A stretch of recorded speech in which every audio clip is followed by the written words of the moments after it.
எக்கா எக்கா கிளியக்கா என்கிட்ட இருக்கே கலாக்கா. 90s கிட்ஸ் எல்லாத்துக்குமே இந்த காய் கண்டிப்பாக தெரிஞ்சிருக்கும். பள்ளிக்கூட வாசலில் வயசான தாத்தா பாட்டி யாராவது வித்துட்ருப்பாங்க. 4 இல்லை 50 காசு கொடுத்தா அப்படின்னா ஒரு 5 இல்லை 10 காய் கொடுப்பாங்க.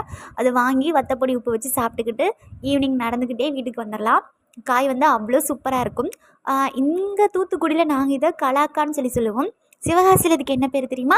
திராட்சைக்கா. உங்கள் ஊரில் இந்த காயை எப்படி சொல்லுவீங்க அப்படின்னு கமெண்ட்டில் சொல்லுங்கள். ஸோ இப்போ பார்த்தீங்கன்னா உரலில் போட்டு அதை நல்லா இடிச்சாச்சு. இதோட கொஞ்சமாக வத்தப்பொடி உப்பு சேர்த்தாச்சு. எங்கள் வீட்டு குட்டீஸ் எல்லாம் அப்படியே நாக்கில் எச்சி ஊற சுற்றி நிற்காங்க, இன்க்ளூடிங் மீ. ஸோ உரலில் போட்டு நல்லா இடிச்சு எடுத்தீங்க பார்த்தீங்க அப்படின்னா அந்த வத்தப்பொடி உப்பெல்லாம் நல்லா உள்ளே போய் நல்லா ஊறி போய் இருக்குது. சாப்பிட்றதுக்கு வாயில் போட்டிங்க அப்படின்னா அவ்வளோ சூப்பராக இருக்கும். ஸோ இதெல்லாம் தனியாக ஒரு டப்பாவில் போட்டு அந்த காரத்தை கண்ட்ரோல் பண்ணுங்கிறதுக்காண்டி நான் கொஞ்சமாக நல்லெண்ணெயை விட்டுட்டு தனியாக சாப்பிட்டா இது டேஸ்ட்டே தெரியாது. இந்த மாதிரி கூட்டமாக சாப்பிடும்போது தான் ரொம்ப நல்லாயிருக்கும்.